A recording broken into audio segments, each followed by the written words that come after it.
ओम अज्ञानतिमिरन्धस्य ज्ञानञ्जनशलाकया चक्षुरुन्मीलितं येन तस्मै श्री गुरुवे नमः। अर्जुन तो भगवान श्री कृष्ण का पार्षद क्लोज एसोसिएट था।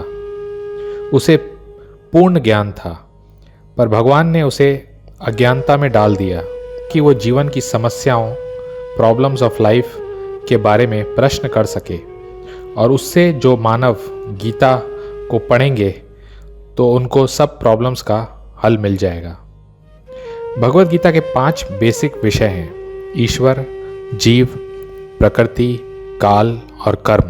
भगवान भगवत गीता में बोलते हैं, मया धक्षेन प्रकृति सूयते स चराचरम।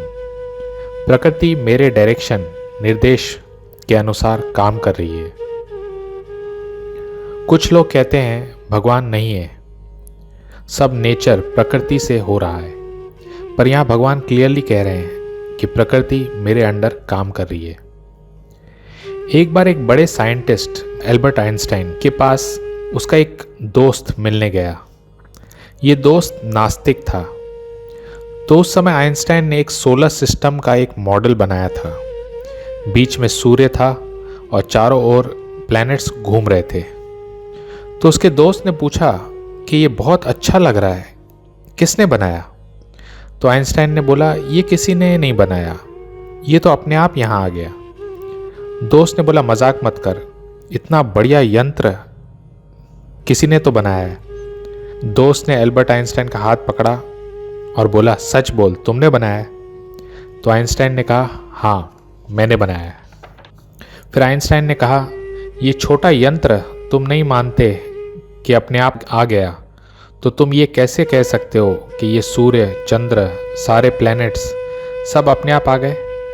उसे किसी ने नहीं बनाया। कैसे ये प्लैनेट्स अपने अपने ग्रहों में सिस्टम से घूम रहे हैं? थोड़ा भी डिस्टर्बेंस हुआ तो सब खत्म हो जाएगा। आइंस्टाइन ने आगे बोला, मैं दुनिया का बड़ा साइंटिस्ट हूँ, पर मेरे आविष्कार भगवान के सामने कुछ नहीं है।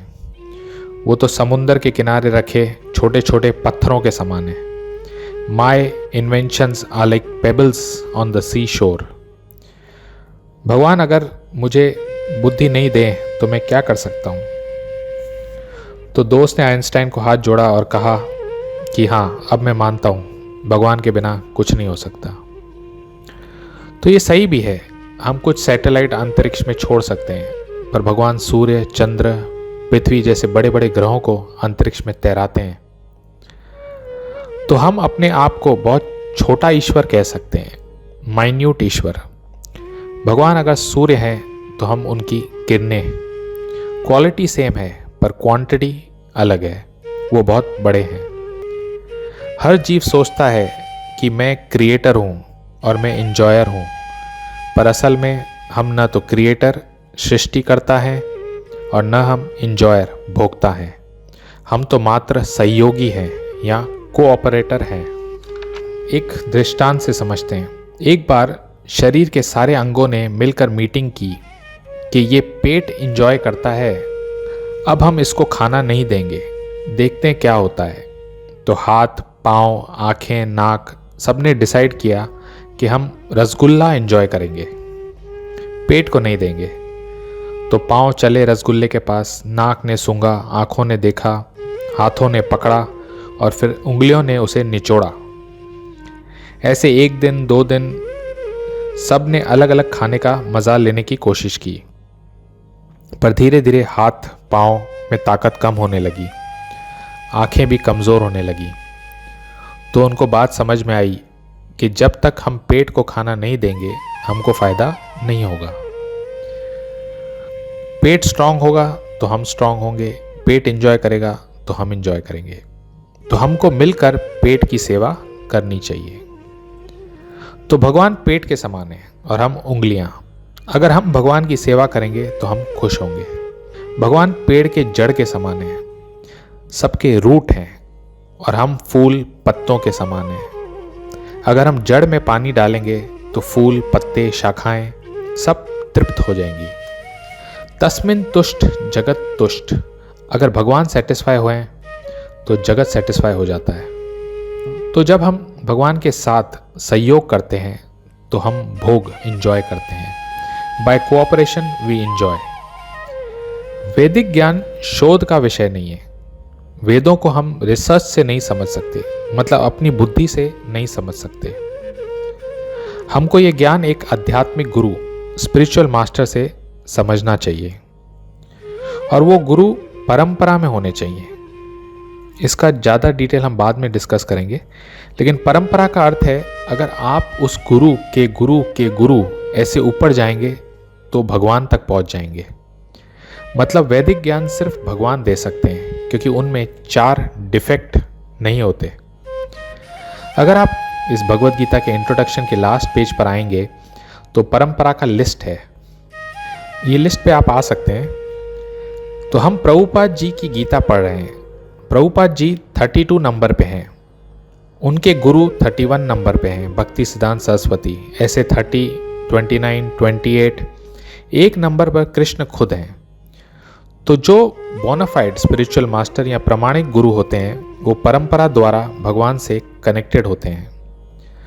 तो प्रभुपाद जी के शिष्य 33 नंबर पर आएंगे, और उनसे हमने दीक्षा ली तो हम एक तरह से 34 नंबर पे आएंगे। और अगर आप दीक्षा लेते हैं अभी, तो आप भी 34 नंबर पर उस परंपरा से जुड़ जाएंगे। तो मनुष्य में 4 डिफेक्ट होते हैं जो भगवान में नहीं होते। ये 4 डिफेक्ट क्या हैं? 1 number, sure to commit mistakes, वो त्रुटियां अवश्य करता है। जैसे पहले साइंटिस्ट बोलते थे धरती स्क्वायर है।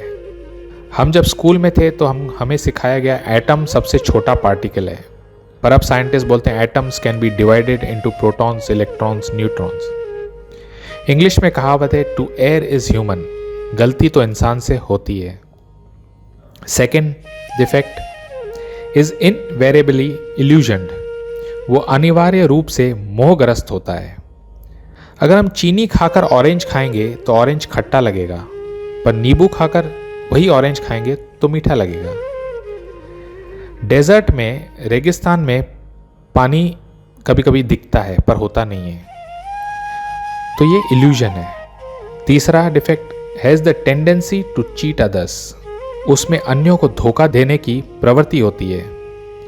तो साइंटिस्ट बोलते थे कुछ लाखों साल पहले सिर्फ बंदर थे, उनसे इंसान आए धीरे धीरे, पर अब उन्होंने उससे बहुत साल पहले का भी रिसर्च किया और अवशेष मिले, तो उनसे पता चला कि इंसान तो हर समय थे। कितने साधु का बेस बनाकर चीट करते हैं, कितने स्कैम होते हैं।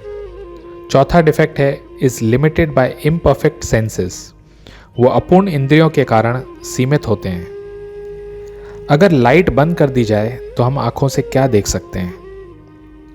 सूर्य को देखते हैं तो एक गोले जैसा दिखता है, पर ज्ञान से पता चलता है कि वो धरती से 100 गुना या कितना गुना बड़ा है। तो वैदिक ज्ञान भगवान से आया है, इसलिए परफेक्ट है। Thank you very much. Hare Krishna.